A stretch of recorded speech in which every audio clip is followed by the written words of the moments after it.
You finally slept through the night. No 3 a.m. panic, no staring at the ceiling. You wake up and actually feel rested. But then you make one mistake, one choice at 7 a.m. that seemed healthy. And by 2 p.m., you're crashing, craving, irritable, reaching for caffeine or sugar just to survive until dinner. Last week, I gave you the 2-ingredient bedtime snack that stops the 3 a.m. wake up. This week, I'm showing you why your breakfast, yes, even your healthy breakfast, might be sabotaging your entire day. And I'm giving you the exact morning protocol that sets your cortisol curve for steady energy, stable mood, and finally, fat loss that sticks. Stay with me. This is the missing piece. Quick recap for those who missed it. 2 weeks ago, we talked about why intermittent fasting backfires for women over 40. Last week, the apple and almond butter trick to stop the 3 a.m. blood sugar crash. Some of you commented, first full night of sleep in years. I was skeptical but desperate. Game changer. Why doesn't every doctor know this? That's exactly why we're here. Because the standard advice isn't built for your hormones at 45, 52, or 60. But here's what I kept seeing in those comments. I slept great, but I still crash in the afternoon. My mornings are okay, but by 3 p.m., I'm done. Because fixing your sleep is step one. Step two is what you do when you wake up.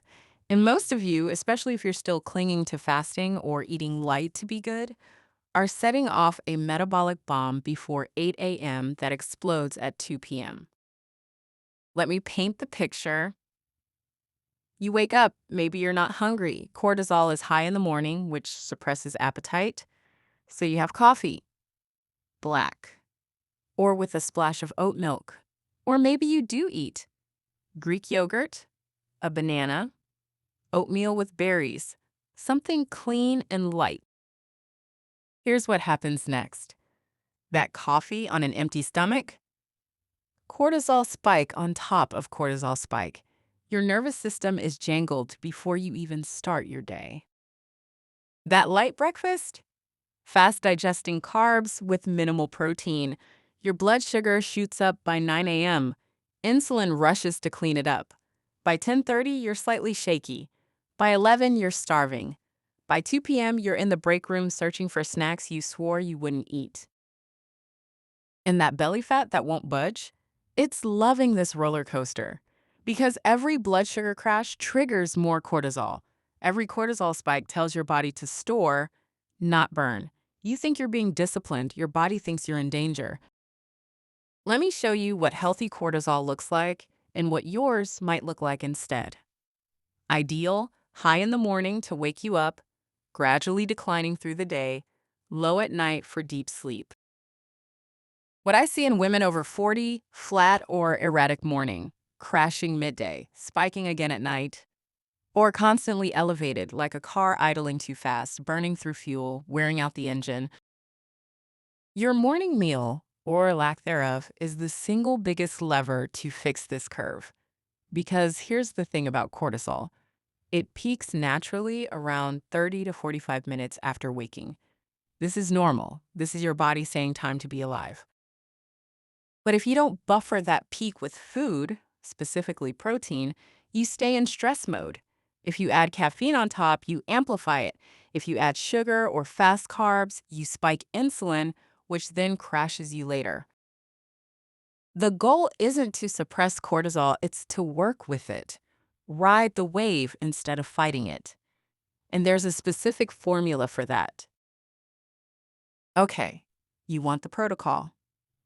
Eat within 30 minutes of waking. Minimum 30 grams of protein, 0 sugar or fast carbs in that first meal. 30, 30, 30.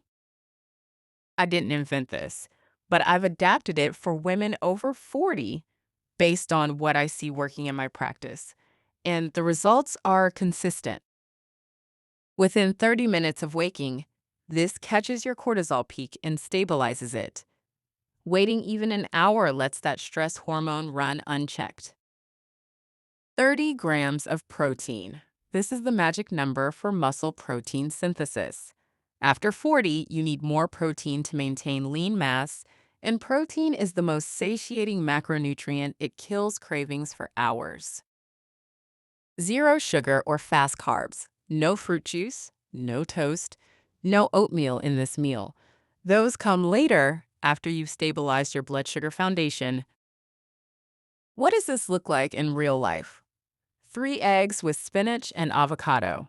That's about 18 grams of protein from the eggs, plus some from the spinach. Add a scoop of collagen in your coffee, another 10 grams, done. Or Greek yogurt bowl, plain, full fat, with hemp seeds and walnuts. 20 grams from the yogurt, 10 from the toppings. Or protein smoothie. 30 grams of clean protein powder, handful of spinach, half an avocado, unsweetened almond milk, blender. Done in 5 minutes. The key is front-loading your day with stability, creating a blood sugar floor that doesn't crack. I hear you already, but I'm not hungry in the morning. I know. Cortisol suppresses appetite. But hunger isn't the signal here. Metabolic need is. Eat anyway. Within 2 weeks, your body will adjust. You'll wake up hungry. That's the sign your cortisol curve is normalizing. But I love my morning oatmeal. Great, have it at 10 a.m. after your protein foundation. The order matters more than the elimination. But I fast until noon and I feel fine. Do you? Or do you feel fine until 2 p.m., then crash? Or feel fine but can't lose weight? Or feel fine but your sleep is still off? I'm not saying everyone must eat breakfast. I'm saying women over 40 with hormone symptoms, fatigue, weight resistance, sleep issues, mood swings, usually benefit from this structure. Try it for 14 days. Measure what happens. Then decide. But 30 grams is so much food. It's not. It's 3 eggs and some collagen. It's a proper smoothie, not a sad cup of yogurt. You're worth the extra 5 minutes. I fought this. I loved my black coffee and fasting, but I was exhausted and 30 pounds up. 2 weeks of the morning protocol, my afternoon crash disappeared. 4 weeks, down 7 pounds without changing anything else. I thought eating early would make me hungrier all day. The opposite happened. I wasn't thinking about food for the first time in years. This isn't willpower. This is biochemistry. When you stabilize your blood sugar, from the moment you wake, you stop white-knuckling through your day. The cravings that used to derail you, gone. The energy crash that sent you to the vending machine, gone. The irritability that made you snap at people you love, softened. You're not broken. You were just missing the manual for your current operating system. So here's what we've built over these 3 weeks. Week 1, understanding that fasting after 40 often backfires because of cortisol and progesterone decline.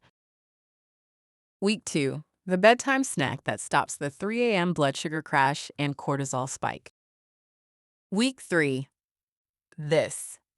The morning protocol that sets your entire day up for stable energy instead of a roller coaster.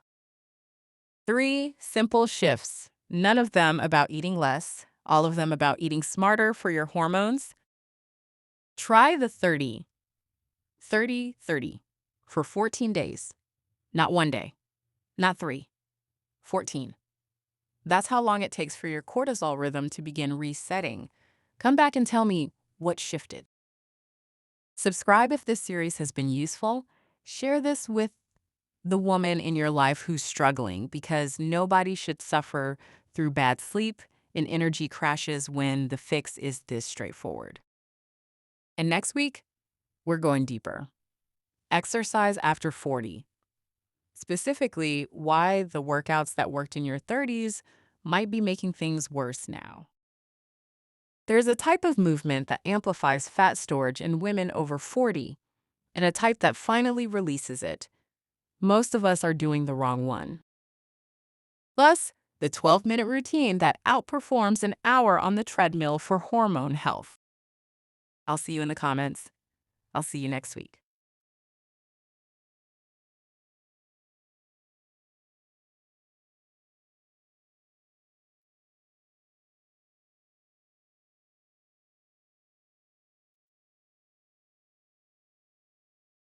Now go eat your protein,